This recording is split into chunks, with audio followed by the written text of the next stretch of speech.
షాద్ నగర్ వైపు ఉన్న మన స్వర్గసీమ వెంచర్లో ప్లాట్లు కొన్న వాళ్ళంతా సంతోషంగా ఉన్నారు. ఒక్కసారి విజిట్ చేయండి. Hi, welcome to I dream. దండోరా, ఎర్ర సైన్యం, చీమల దండు, ఒరే రిక్షా, లాల్ సలాం ఇలాంటి సినిమాలు అందరికీ గుర్తుకు రాగానే అందరి మదిలో మెదిలే వ్యక్తి ఆర్ నారాయణమూర్తి. ఆయన సినిమాలు ఒక ఉద్యమ కెరటాలు. ఆయన సినిమాలు ప్రజల్లో స్ఫూర్తి నింపే పాఠ్యాంశాలు. అలాంటి ఆర్ నారాయణమూర్తి గారు తాజాగా యూనివర్సిటీ పేపర్ లీక్ అనే పేరుతో ఓ సినిమాను రూపొందించారు. ఆగస్టు 22న అంటే ఈ నెల 22న ప్రేక్షకుల ముందు రాబోతుంది. సో ఈ సినిమా విశేషాల గురించి ఆర్ నారాయణమూర్తి గారిని అడిగి తెలుసుకుందాం. సార్ నమస్కారం. సార్ నమస్కారం అండి. ఎలా ఉన్నారు సార్? బాగున్నాను సార్. యూనివర్సిటీ పేపర్ లీక్ అనే సినిమా ఈ నెల 22న ప్రేక్షకుల ముందు రాబోతుంది సార్. ఈ కథకు స్ఫూర్తి ఏమిటి సార్? ముఖ్యంగా అండి, మధ్యప్రదేశ్ రాజధాని భోపాల్లో వ్యాపం స్కామ్ జరిగిందండి. అంటే వ్యవసాయ యూనివర్సిటీలో ఒక ఉద్యోగ కుంభకోణం జరిగింది. It's very big scam, very big scandal. 10 years before అండి. ఆ స్కామ్లో కొంతమంది సాక్షుల్ని, సంబంధికులు చాలామందిని, ఎవరైతే తప్పు చేశారో, ఎవరైతే స్కామ్ చేశారో వాళ్ళకి శిక్ష పడకుండా ఉండడం కోసం వాళ్ళు అనేక మందిని చంపించారండి. ఇప్పుడు 100 మందిని పైగా చంపించారు. Still that case is going on. Very big scam. ఎంత దారుణమా, ఎంత దుర్మార్గమైనటువంటి ఉద్యోగ కుంభకోణాలా అని ఫీల్ అయ్యానండి. అది స్ఫూర్తి తీసుకున్నాను. అది స్ఫూర్తి తీసుకొని ఈ సినిమా మొదలుపెట్టా. అంటే ఈ కథాంశం గురించి పూర్తిగా రీసెర్చ్ చేసి మొదలు పెట్టారా సార్? రీసెర్చ్ ఉందండి. ఆ ఇన్సిడెంట్ జరిగింది ఒక ఉద్యోగ కుంభకోణాలు కాదు, ఒక వ్యాపార స్కామే కాదు. తర్వాత మన భారతదేశంలో అక్కడి నుంచి ఇప్పటికి ఎన్నోసార్లు అనేక చోట్ల పేపర్ లీక్లు దొరుకుతున్నాయి. భారతదేశం మొత్తం దొరుకుతున్నాయి, తెలుగు 2 రాష్ట్రాలు దొరుకుతున్నాయి.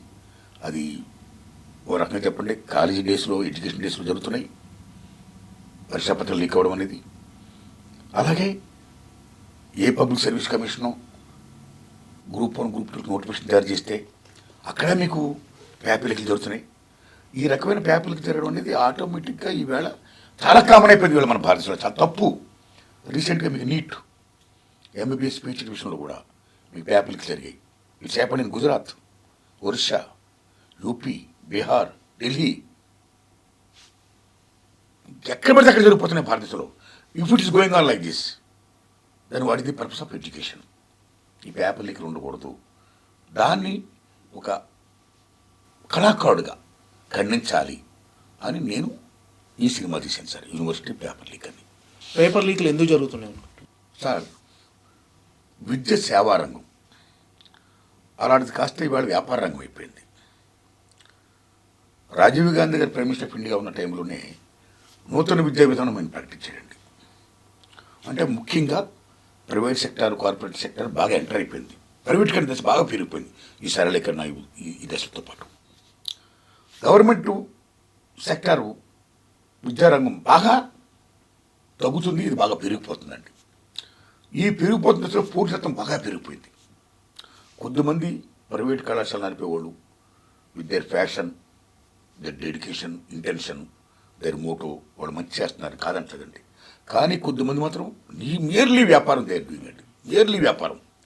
అంటే మా కళాశాల చదివిన వాళ్ళే నెంబర్ 1 to 100,000 ర్యాంకులు రావాలి, మా కళాశాల చదివితేనే ర్యాంకులు వస్తాయి, మా కళాశాల చదివిన వాళ్ళకి ఉద్యోగాలు వస్తాయి అనే నోషన్ని, ఒక భావజాలాన్ని క్రియేట్ చేయడం కోసం అది ప్రజల్లో ఇంపోజ్ చేయడం, పేరెంట్స్ మీద, విద్యార్థుల మీద ఇంపోజ్ చేసి ఆ రకంగా వాళ్ళందరినీ వాళ్ళ కాలేజీలకు అట్రాక్టెడ్ చేసి అక్కడి నుంచి వాళ్ళు ఫీజులు దోపిడీ చేసేయడం కోసం ఇది ఒక విశ్వవిద్యాలయంగా, ఒక చట్టంలాగా చేసి ఒక కుట్రలో వాళ్ళు ఈ విద్యా వ్యవస్థను నడుపుతున్నారండి. అందులో భాగం ఈ పేపర్ లీకులు. ప్రశ్నాపత్రాలు ఏ అవినీతి అధికారుల దగ్గర పట్టుకొని సంపాదించి వాళ్ళ కళాశాల చదివిన వాళ్ళకి ఇచ్చేసి అందజేసి రాయించేయడం అండి. సో ట్రూస్ కాపీయింగ్, లీకేజ్ అంటే చాలా డేంజరస్ థింగ్ కదా. అక్కడి నుంచి ఈ రకంగా చేయడం వల్ల ఎప్పుడైతే అక్కడి నుంచి ర్యాంకులు నెంబర్ 1 to 10 మొత్తం అన్ని ర్యాంకులు మాకు వస్తున్నాయని ఒక మీడియాలో ఇలా ర్యాంకులు కావాలని ప్రకటించి ఈ పేరెంట్స్ మీద మొత్తం మీద ఆ భావజాలను క్రియేట్ చేసి వాళ్ళు డిమాండ్ పెంచేస్తున్నారండి. అది కరెక్ట్ కాదు. అలా చేయడం వల్ల ఏమవుతుందండి, బాగా చదివే వాళ్ళు చాలామంది ఉంటారు చూసారా, వాళ్ళు ఏమవుతున్నారండి, వాళ్ళు వస్తాయనుకున్న ర్యాంకులు రావట్లా, నిరాశ నిస్పృహలతో కొట్టిమిట్టాడుతూ వాళ్ళ ముఖాలు తల్లిదండ్రులు చూపించుకోలేక, ఊరికి వాడుకు చూపించుకోలేక కొద్దిమంది అయితే ఆత్మహత్య చేసుకుంటున్నారండి. అది కరెక్ట్ కాదు. ఇది ఒక విషవలం అయిపోయింది. ఈ విషవలం కరెక్ట్ కాదు. ఈ విషవలం అనేది కేవలం కాలేజీ డేస్లోనే కాదు. ఈ పేపర్ లీకులు ప్రభుత్వాలు ఏ పబ్లిక్ సర్వీస్ కమిషను నోటిఫికేషన్ జారీ చేస్తే గ్రూప్ 1 గ్రూప్ 2కి అక్కడ కూడా మా కోచింగ్ సెంటర్ చదివిన వాళ్ళకే ఉద్యోగాలు వస్తాయి అని అక్కడ పేపర్ లీక్ చేయడం, అక్కడ ఒకరి బదులు ఒకరితో ర్యాంక్ చేయడం, ర్యాంక్ పేపర్ స్కామ్. ఈ రకంగా చేసుకుంటూ పోతే, ఇలా కాపీ చేసుకుంటూ పోతే then what is the purpose of education? చూసి రాసిన డాక్టర్ అయితే పేషెంట్ పోతుందా? చూసి రాసిన ఇంజనీర్ అయితే బ్రిడ్జి నిలబడుతుందా? చూసి రాసిన అధ్యాపకుడు అయితే విద్యార్థులకు జ్ఞానబోధ వస్తుందా? విద్య అనేది వెలుగునిచ్చేది, అలాంటిది అంధకారం అయిపోతుంది. అలా కాకూడదు. Though students they are the builders of the society, the nation, the universe. ఆ మానవ వనరుల శక్తి నిర్వీర్యం కాకూడదు. నిర్వీర్యం కాకుండా ఉండాలన్నా వాళ్ళ జ్ఞాన శోధాన్ని, వాళ్ళ యొక్క మహోన్నత మానవ వనరుల శక్తితో విశ్వశోధన నిర్మిస్తున్నారు.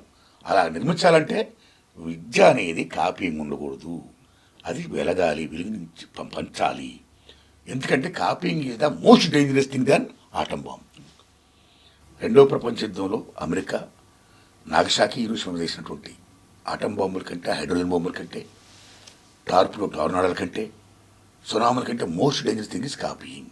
అలా కాపీయింగ్ ఉండకూడదు. అలా ఉండకుండా ఉండాలంటే ముఖ్యంగా వ్యాపారదారులతో ఎప్పుడైతే చదువు ఇలా జరుగుతుందో, ఎప్పుడైతే కుట్రపూర్తి ఇలా పేపర్లకు జరుపుతున్నారో, ఇలా చేస్తున్న ప్రైవేట్ కళాశాలను మొత్తం రూట్అవుట్ చేయాలి.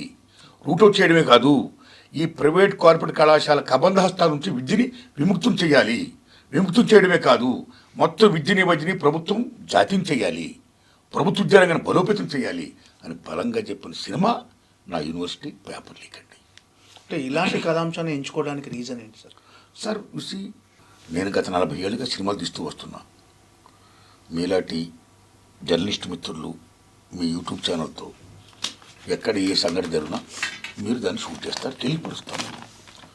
ఒక జర్నలిస్ట్ వ్యాసం రాస్తారు, ఒక ఎడిటర్ రాస్తారు, ఒక ప్రజావాగ్గేయకుడు రాస్తాడు, పాడతాడు, ఆడతాడు. అలా ఒక నాటక రచయిత రాస్తాడు ఇష్యూ మీద, ఆ దర్శకులు నటినట్లు దాన్ని ప్రదర్శింప చేస్తారు. అలాగా ఓ సినిమా సంస్కృతి సైనికుడిగా గత 40 ఏళ్ళుగా భారతదేశంలో కానీ 2 తెలుగు రాష్ట్రాల్లో కానీ ఎక్కడ ఏ సమస్య ఉత్పన్నమవుతుందో దాన్ని స్పందించి నేను సినిమాలు తీస్తూ వస్తున్నా. ఈవేళ ఈ పేపర్ లీక్ అనేది వెరీ బిగ్ బర్నింగ్ ఇష్యూ. దాన్ని స్పందించి సినిమా తీశా. That's all sir. అంటే ఈ కార్పొరేట్ వ్యవస్థ అనేది, విద్యా వ్యవస్థలో కార్పొరేట్ వ్యవస్థ అనేది ఎంట్రీ అవ్వటం వల్లనే ఇప్పుడు పేపర్ లీకేజ్ ఇవన్నీ జరుగుతుందని బయట అంటున్నారు. ఇప్పుడు మీ సినిమా ద్వారా కూడా అదే చెప్తున్నారు. Yes sir. సో ఇలాంటి దాంట్లో మార్పు రావాలంటే ఈ విద్యా వ్యవస్థ కార్పొరేట్ వ్యవస్థ కబంధ హస్తాల నుంచి బయటికి రావాలి.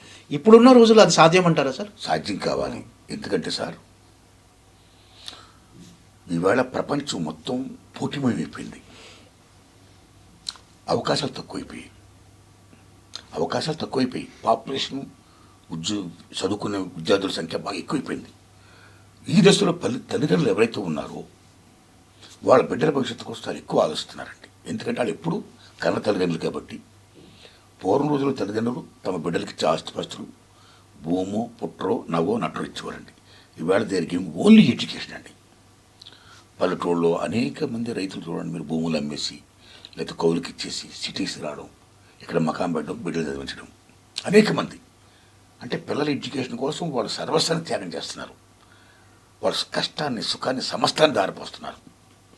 ఎంత దారిపోస్తున్నారంటే తల్లిదండ్రులు వాళ్ళ పిల్లల భవిష్యత్తు బాగుండాలి, బాగా చదవాలి, మంచి ఎడ్యుకేషన్ ఇవ్వాలి, వాళ్ళకి ఉద్యోగాలు రావాలి, వాళ్ళ జీవితంలో సెటిల్ అవ్వాలి అన్న ఆస్తి తల్లిదండ్రులు అంత బేభత్సంగా కష్టపడుతున్నారండి.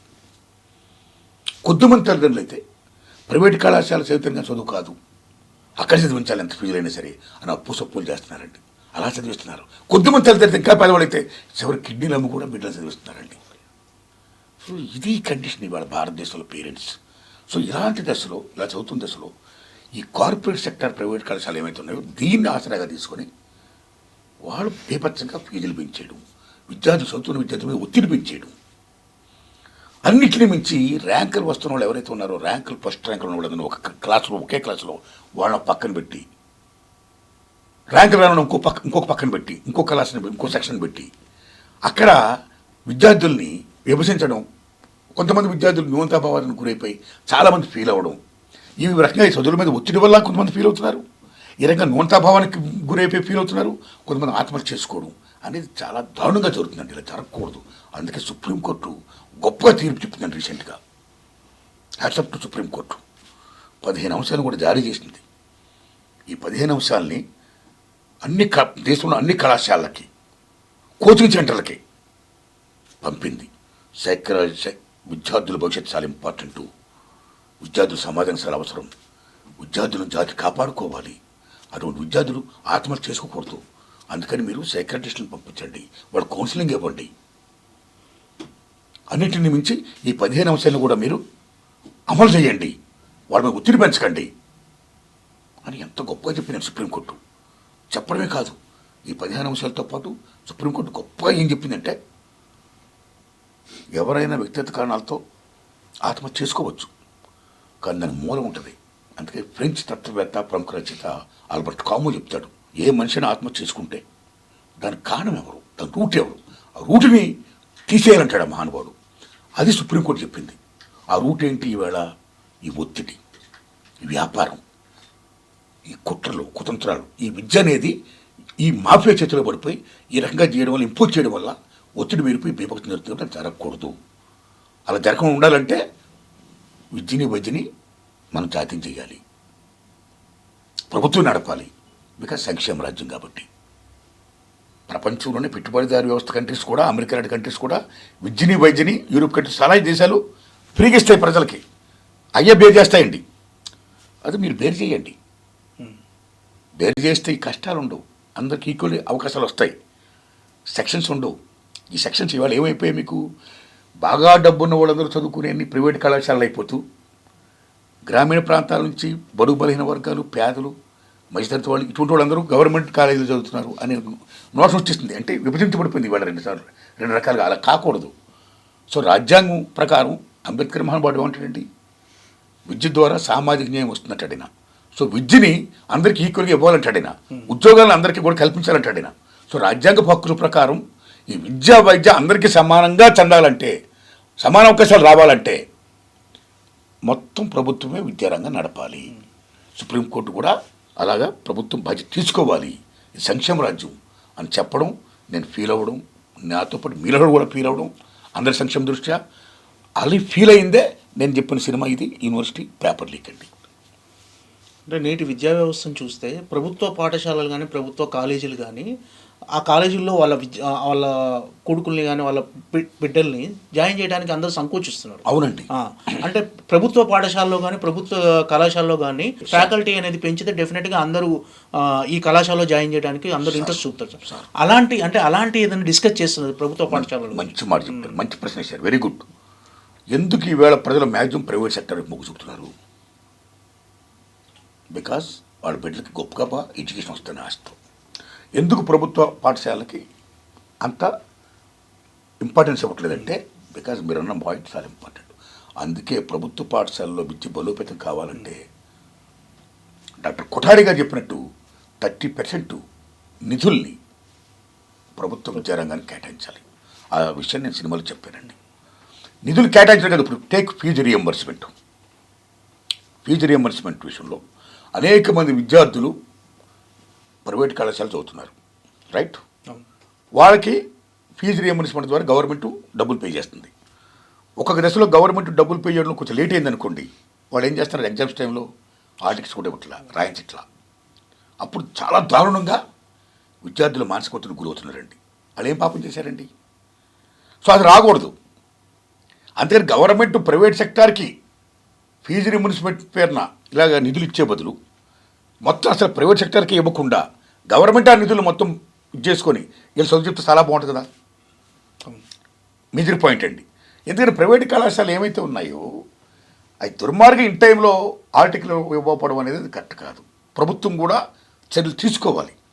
ఎందుకనండి, మేము ఐఫై ఫెసిలిటీ ఇస్తామని కొన్ని ప్రైవేట్ కళాశాలలు ముందు పబ్లిసిటీ బ్రహ్మాండం చేసి మ్యాక్సిమం ఫీజులు వసూలు చేసి ఇచ్చేసి తెరామస్ పిల్లలు జాయిన్ అయిన తర్వాత అనేక రూమ్స్ మీరు చూడండి, కొన్ని బాగుంటాయి, చాలా రూమ్స్ ఇరుకిరికి గదులు ఉంటాయండి, ఆడుకోవడానికి జాగాలు ఉండవు, వ్యక్తిత్వ వికాసాలకు ఉండవు, ఆటలో పాటలో ఉండవు, కేవలం చదువు చదువు చదువు గదువు ఇరుగు గదులు మొత్తం బీభత్సంగా. అది కళాశాల తిరిగి ఇరుకు గదులు అన్నంత ఫీల్ అయ్యేటట్టు ఉంటాయండి. అదేం న్యాయం చెప్పండి. అలాగే రీసెంట్గా ఒక అమ్మాయి ఫీజు కట్టకపోతే ఒక ప్రైవేట్ కళాశాల హాస్టల్ గదిలో అమ్మాయిని బంధించేశారు. తల్లిదండ్రులు వచ్చి విడిపించుకోవాల్సిన దుస్థితి వచ్చిందండి. సో ఇలాంటి అనర్థాలు జరగకుండా ఉండాలంటే, ఇలా లేకుండా ఉండాలంటే మొత్తం గవర్నమెంటే దాన్ని ఎడ్యుకేషన్ సిస్టమ్ తీసుకొని అందరికీ చదువు చెప్పింది అనుకోండి, అన్ని అవకాశాలు ఇచ్చి ప్రభుత్వ రంగానికి నిధులు బాగా కేటాయించి మీరన్నా ఏవైతే ఉన్నాయో ఫెసిలిటీస్ అన్ని కల్పించి ప్రభుత్వ విద్యారంగాన్ని బలోపేతం చేస్తుంది అనుకోండి, ఎంత గొప్ప ఉంటుందండి. అలా చేయాలని కోరుకుంటున్నా. అదే నా సినిమా యూనివర్సిటీ పేపర్ లీక్ అండి. అంటే ఈ సినిమాలో ఇంగ్లీష్ మీడియం ప్రాధాన్యత, ఇంగ్లీష్ మాధ్యమం ప్రాధాన్యత కూడా గురించి కూడా ఎక్కువ చర్చించినట్టుగా. ఎస్ సార్, ఉందండి. సార్ ఉందండి. ఎందుకంటే ఈ సినిమాలో పిహెచ్డి కోసం చాలామంది అప్లై చేస్తారు, వాళ్ళు రాసుకొని చేస్తారు. ఆ దశలో వీళ్ళ గ్రామాల నుంచి పల్లె నుంచి చాలామంది వస్తున్నారు కదా, యూనివర్సిటీలో చదువుతున్నారు. వాళ్ళు ఆ పిహెచ్డీలు పొందేటప్పుడు ఆ ప్రొఫెసర్లు కొంతమంది ఇంగ్లీష్ స్పెల్లింగ్ కరెక్ట్ కాదు, బట్లర్ ఇంగ్లీష్ లైక్ దిస్ అన్న కొన్ని నీటితో పెట్టి వాళ్ళకి పిహెచ్డీకి పట్ట ఇవ్వకుండా చేస్తున్నారండి కొద్దిమందికి. సో ఇంగ్లీష్ అనేది పెద్ద పాయింట్ అయిపోయింది. సో ఇంగ్లీష్ మీద కమాండ్ అనేది మోస్ట్ ఇంపార్టెంట్. అది ముఖ్యంగా ఎందుకంటే, ఉదాహరణకి నేను 76-77లో డిగ్రీ తీసుకున్నాను, బిఏ.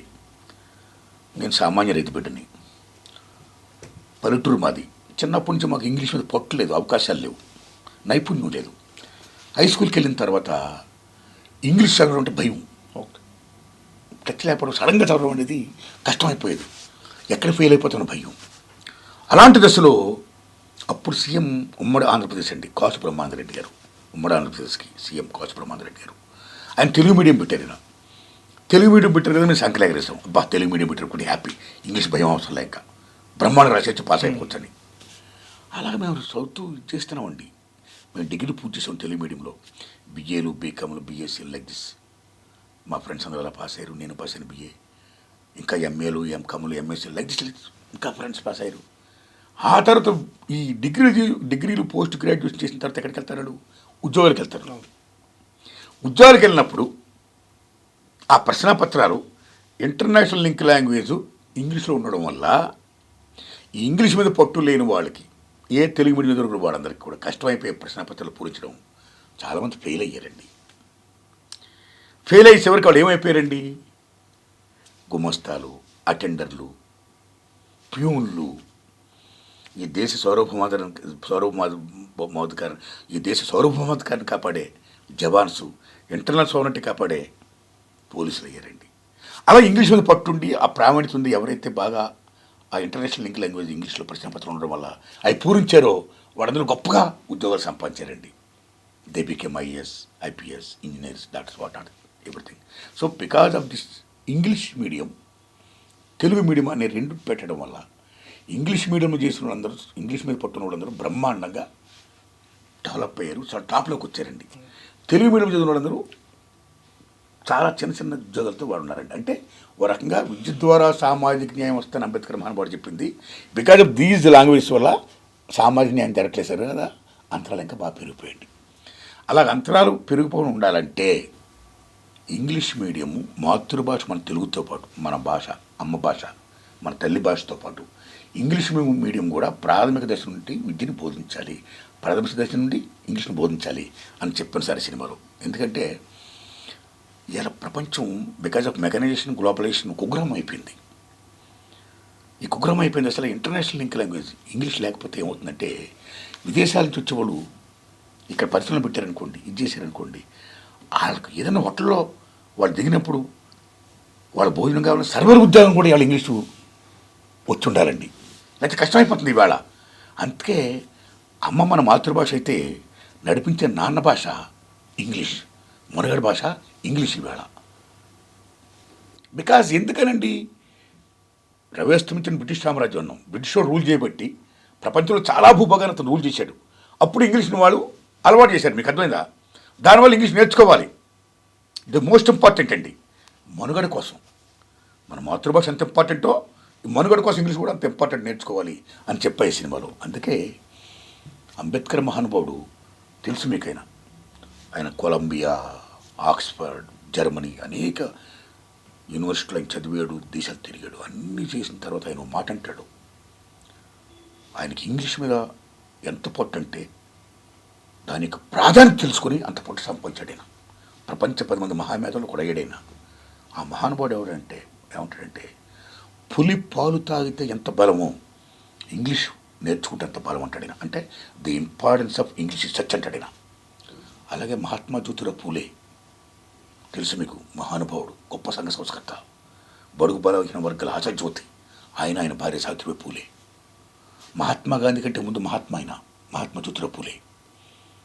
ఆ మహానుభావుడు భారతదేశంలో బ్రిటిష్ పీరియడ్లో భారతదేశానికి ఎటువంటి విద్యా విధానం కావాలని కమిషన్ ఇస్తే ఆ కమిషన్ ముందు మహాత్మా జ్యోతిరావు పూలే ఆ అధికారులతో, నా దేశంలో ఉన్న నా జాతికి మీరు ఇంగ్లీష్ నేర్పండి అంటాడు ఆయన. భగవంతుడా నా జాతికి ఇంగ్లీష్ నేర్పంటాడు. అంటే ఇంపార్టెన్స్ ఆఫ్ ఇంగ్లీష్ చర్చ్. అలాగే పెరియార్ రామస్వామి నాయక్ గారు ద్రవిడ పార్టీకి మెయిన్ బేస్ ఏర్పాటు చేసిన మహానుభావుడు, గొప్ప సంఘ సంస్కర్త అయిన, గొప్ప ఫైటరు, స్వతంత్ర సంగ్రామం పోరాట యోధుడైన ఆయన అంటాడు, నా మాతృభాష తమిళంతో పాటు ఇంగ్లీష్ నేర్పండి, హిందీని మా పైన వద్దకండి అంటాడు ఆయన. అంటే importance of English church. So ఆ విషయాన్ని నేను ఈ సినిమా ద్వారా మన మాతృభాష మన తెలుగుతో పాటు ఇంగ్లీష్ను కూడా ప్రాథమిక దశ నుంచి మీరు విద్య నేర్పండి అని బలంగా చెప్పాను సార్. అలాగే ఇవాళ తెలంగాణ గవర్నమెంట్లో కూడా డిగ్రీలో ఇవాళ ఇంగ్లీష్ యొక్క ప్రాధాన్యత బాగా తెలుసుకొని వారు కూడా బాగా దాన్ని నేర్పుతున్నారండి. సో ఇక్కడే కాదు, ఈ రాష్ట్రాలు కాదు, ఆల్ ఓవర్ ఇండియా ఈవేళ ఇంగ్లీష్ ప్రాధాన్యతని అనేక రాష్ట్రాల్లో తెలుసుకొని బోధిస్తున్నారు. అయితే సో హిందీ నేర్చుకోవాలి. South and north, west and east అన్నీ కలుసుకుంటే అన్ని భాషలు మనం తెలుసుకోవడం మంచిది. మెజారిటీ లాంగ్వేజ్ హిందీ కాబట్టి నేర్చుకోవడం మంచిదే. వాళ్ళు కూడా మన భాషలు నేర్చుకోవడం మంచిదే. కానీ సడన్గా వచ్చి వాళ్ళు హిందీ తెలుగులో మాడతారా? మనం సడన్గా హిందీలో మాడతామా? మన ఇద్దరికి ఏది ఇంటర్నేషనల్ లాంగ్వేజ్ సడన్గా మాడాలంటే the only English. That's why English must and should మీరు చదువుకోవాలి, ప్రావీణ్యం సంపాదించాలి అని నేను ఈ సినిమా ద్వారా చెప్పాను సార్. 76, 77 గ్రాడ్యుయేషన్ పూర్తి చేశారు. ఆ టైంలో మీరు చదువుకునేటప్పుడు ఉన్న స్వీయ అనుభవాలు ఈ యూనివర్సిటీ పేపర్ లీక్ కథాంశంలో ఏమైనా జోడించారా సార్? అప్పుడు ఎదురైన సంఘటనలు కానీ అవి ఏమైనా? అది ఏముంది, ఇప్పుడు నేను చెప్పిన ఇంగ్లీష్ మీడియం ఉంది కదా, ఇంపార్టెన్స్ ఆఫ్ ఇంగ్లీష్ మీడియం ఉంది కదా, అది అందులో చూపించాను, నా సినిమాలో చూపించా. ఇంపార్టెన్స్ ఆఫ్ ఇంగ్లీష్ మీడియం బ్రహ్మాండం చెప్పా. ఓకే. ఎస్. మీ సినిమా కథాంశం ఎంత స్ట్రాంగ్గా ఉంటుందో, ఎంత శక్తివంతంగా ఉంటుందో మీ సినిమా పాటలు కూడా అంతే ఉంటాయి sir. Yes sir. University paper leak సినిమా పాటల విషయానికి వస్తే ఎలా ఉండబోతున్నాయి సార్ ఆ పాటలు? ఆల్రెడీ సార్ నా ఫస్ట్ ఫిల్మ్ అర్ధరాత్రి సొంతం నుండి నా సినిమాలో పాటలు బాగుంటున్నాయంటే దానికి కారణం credit goes to those people poets, ఆ ప్రజా వాగ్గేయకారులకి, ఆ ప్రజా కవులకి, ఆ జానపద బాణీలకి వాళ్ళకి సెల్యూట్ చేస్తున్నానండి. నేను మ్యూజిక్ దగ్గర జాగ్రత్త పడతా. ఎక్కడ గొప్ప గొప్ప పాటలు ఉంటాయో వాళ్ళందరినీ కలుసుకుంటా, రాసిన వాళ్ళని ఏరుకొని కూర్చుకొని నా సినిమా దగ్గర రాయించుకొని ఇలా పెట్టుకుంటూ వస్తున్నానండి. అందులో భాగంగానే ఇందులో కూడా చాలా మంచి పాటలు 5 పాటలు ఉన్నాయండి. ఇందులో ప్రజాయుద్ధ నౌక, గొప్ప పీపుల్స్ పోయిట్ గద్దరన్న గారు పాట రాశారు, పాడారండి. తాత ముత్తాతల త్యాగం భారత రాజ్యాంగం, ఇది బడుగుల రాజ్యాంగం, అన్నార్తుల వేదం, ఇది అభాగ్యుల నాదం, బడి తాత ముత్తాతల త్యాగం భారత రాజ్యాంగం, ఇది బడుగుల రాజ్యాంగం, అన్నార్తుల నాదం, ఇది అభాగ్యుల వేదం. ఏం పాడారు మహానుభావుడు, ఏం పాడాడండి. అలాగే మోటపలుకుల రమేష్ గారు గొప్ప రాశారండి పాట. అమ్మా నీకు వందనం, చదువుల తల్లి నీకు వందనం, ఆదిగురు అమ్మకి, అడుగుజాడ నాన్నకి, సకలము బోధించే గురు బ్రహ్మకి వందనం, పాదాబందనం అని. అలాగే మోటపల్లి రమేష్ గారు ఇదే పాటని పేద దిగ్గు వస్తుంది ఉద్యోగం రాకపోతే నిరుద్యోగ పాడే పాట అప్పుడు రాశాడండి. అలాగే వేల్పూర్ నారాయణ గారు say no to private schools, say yes to government schools, public schools అనే పాట గొప్ప పాట అండి. ఆ పాట, ఈ పాటని సాయి తేజ్ గారు, సాయి చాంద్ గారు పాడారండి, బ్రహ్మాండ పాడారండి. ఈ పాటతో పాటు జల్దంగి సుధాకర్ గారు గొప్ప పాట రాశారు. Sorry campus, oh my dear campus, oh my lovely campus, I can't breathe campus అని. అంటే ఏ యూనివర్సిటీలో ఈవేళ క్యాస్ట్ ఫీలింగులు, మతపరమైనటువంటి ఫీలింగ్స్తో కొద్దిమంది ఎలా బిహేవ్ చేస్తున్నారు, వాళ్ళు నచ్చిన వాళ్ళు పిహెచ్డి డిగ్రీలు ఎలాగిస్తున్నారు. చాలామందికి అర్హత ఉన్నా సరే వాళ్ళకి ఎందుకు ఇవ్వట్లేదు అనే దానివల్ల కొంతమంది ఫీల్ అయ్యి చివరికి ఉద్యోగం రాక, సద్యోగం రాక, పిహెచ్డి పట్టాలు రాక, వాళ్ళ ముఖాలను అమ్మకి బాబుకి చూపించుకోలేక, బతకలేక, చావలేక, కక్కలేక, మింగలేక యూనివర్సిటీ చెట్లకే ఉరేసుకొని కొంతమంది ఆత్మహత్య చేసుకుంటున్నారు. సో సారీ క్యాంపస్, అలా కాకూడదు. కొద్దిమంది విద్యార్థులు పిహెచ్డి పట్టాలు రాక అదే హాస్టల్లో ఓల్డ్ అయిపోతున్నా సరే వృద్ధాశ్రమంలో తయారైపోయి ఎలా గడుపుతున్నారు. ఇలా కాకూడదు. యూనివర్సిటీ అనేది మహాతల్లి, అది అందరినీ సమంగా చూసుకోవాలి, అందరికీ సమాన అవకాశాలు ఇవ్వాలి. ది సేమ్ టైం గవర్నమెంట్ నిధులు బాగా మంజూరు చేయాలి, వాళ్ళకి బెస్ట్ ఎడ్యుకేషన్ ఇవ్వాలి అనే పాట గొప్పగా రాశారండి జలదంగ సుధాకర్ గారండి. ఇది ఛాయచాండ్ గారు పాడారండి. ఈ సారీ క్యాంపస్ పాట, say no to private schools, say yes to public schools అనే పాట ఛాయచాండ్ గారు పాడారు. అలాగే అమ్మా నీకు వందనం అనే పాట హ్యాపీ అండ్ పెటల్స్ మోటపల్లి రమేష్ గారు రాశారండి, గోస్కూల్ రమేష్ గారు పాడారండి.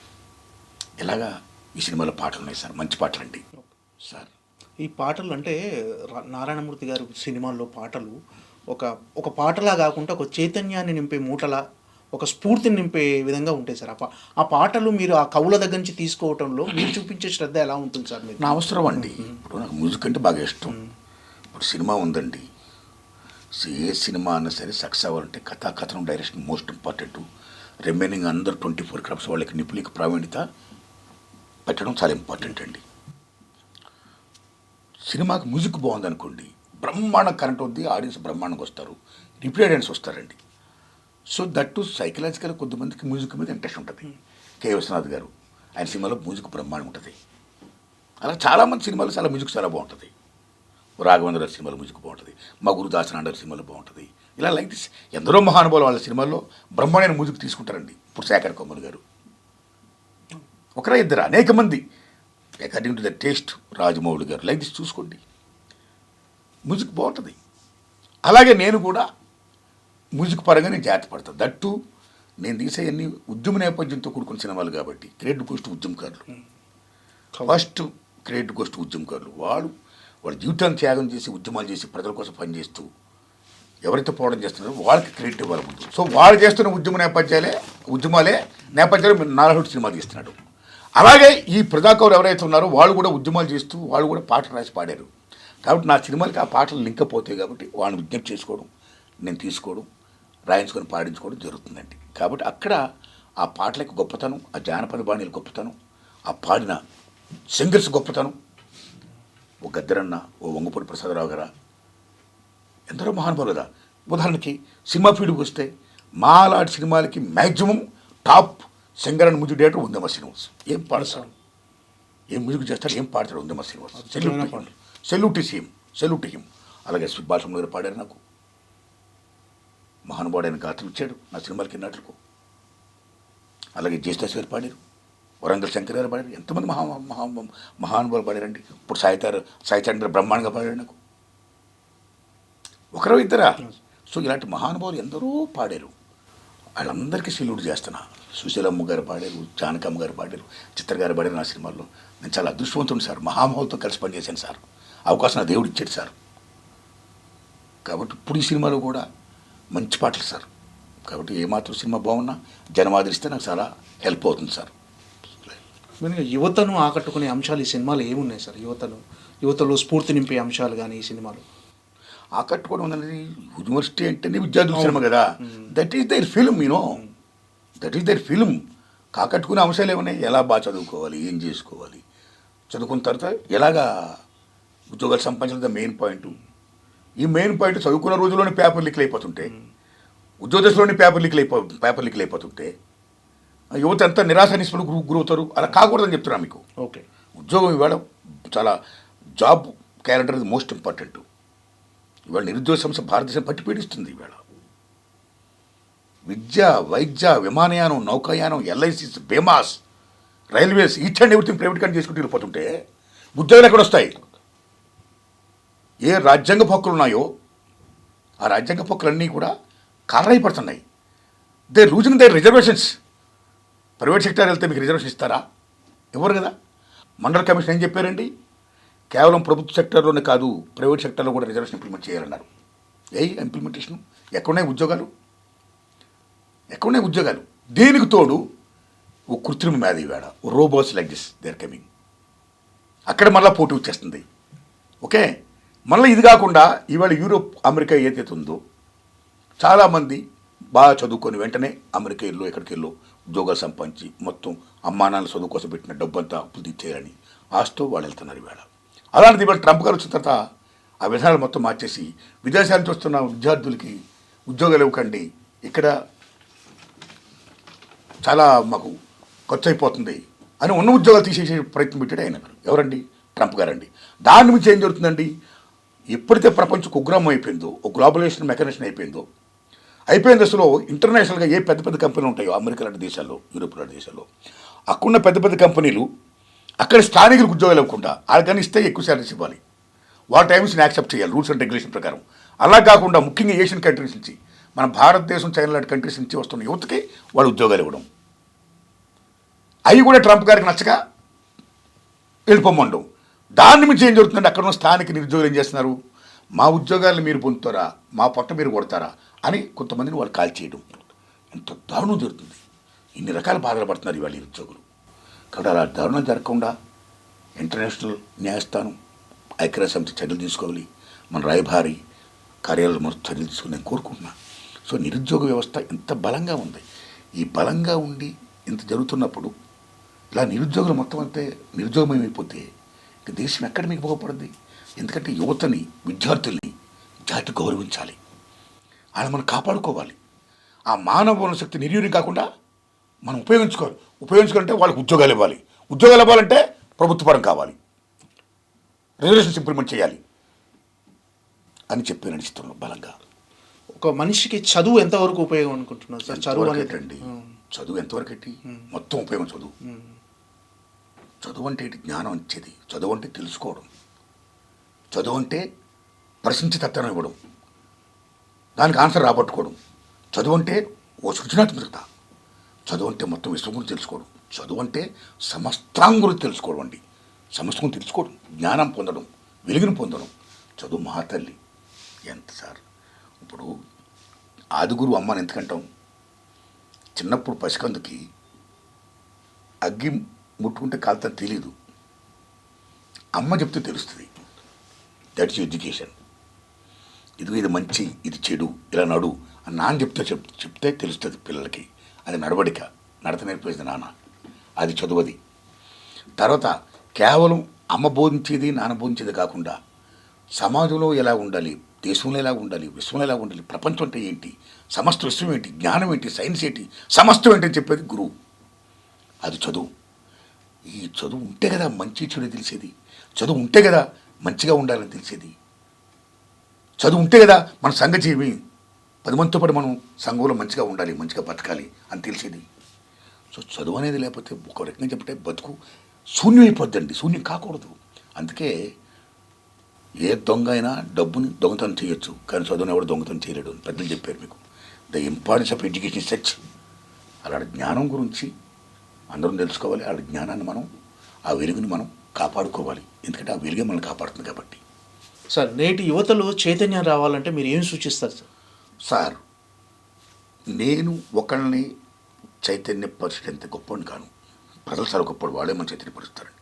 బట్ కొద్దిమంది యువతకి నేను విజ్ఞప్తి చేస్తున్నా, కొద్దిమంది కదా అందరికీ విజ్ఞప్తి చేస్తున్నా.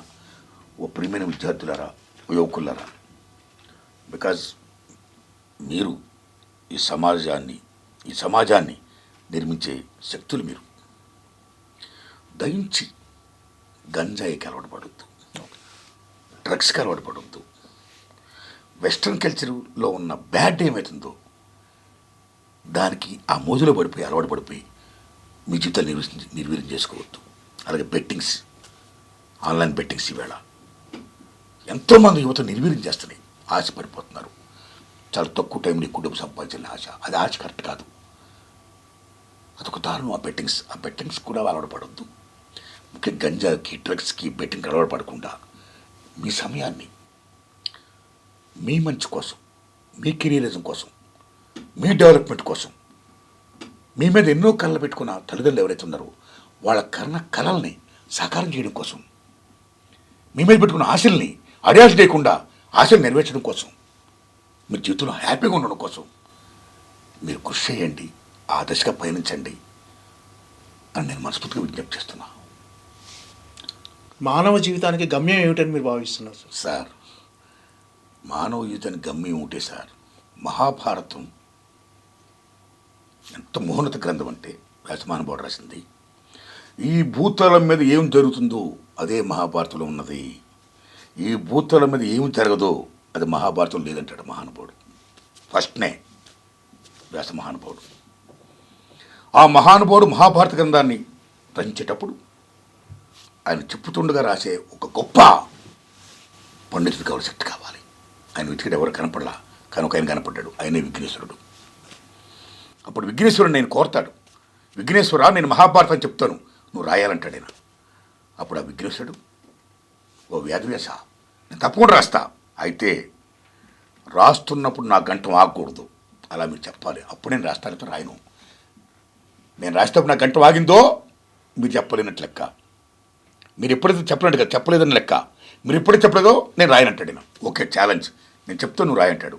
అలాగే మహాభారతాన్ని వేదవ్యాసుడు మహానుభావుడు చెప్పడం, విఘ్నేశ్వరుడు రాయడం జరిగింది.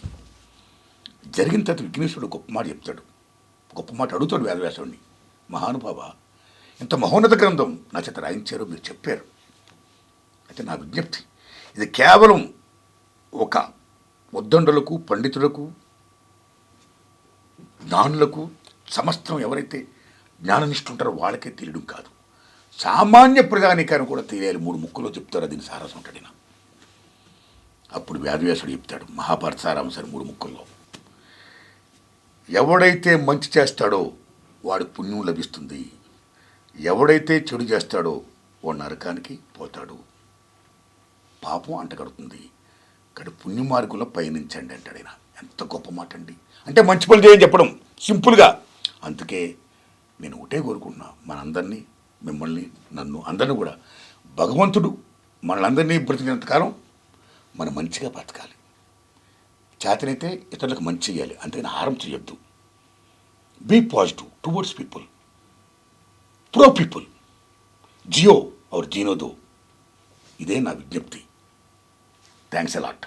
Okay sir, thank you so much sir. నమస్కారం. యూనివర్సిటీ పేపర్ లీక్ పెద్ద భారీ విజయం సాధించాలని, అతిపెద్ద బ్లాక్ బస్టర్ అవ్వాలని మనస్ఫూర్తిగా కోరుకుంటాను sir. Thank you sir, thank you so much. Thanks అండి, థ్యాంక్స్ అలాట్ అండి.